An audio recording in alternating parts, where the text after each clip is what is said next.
Sala kabla ya kuanza kufanya kazi yoyote.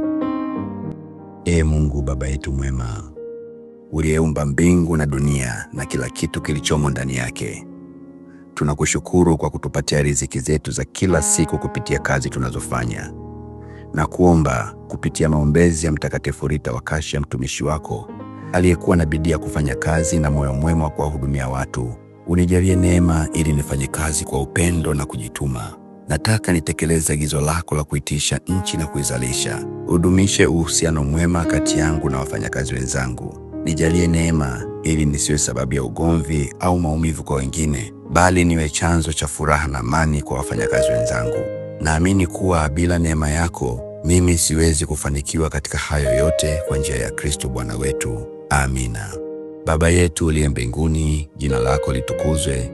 Ufalme wako ufike, utakalo lifanyike duniani kama mbinguni.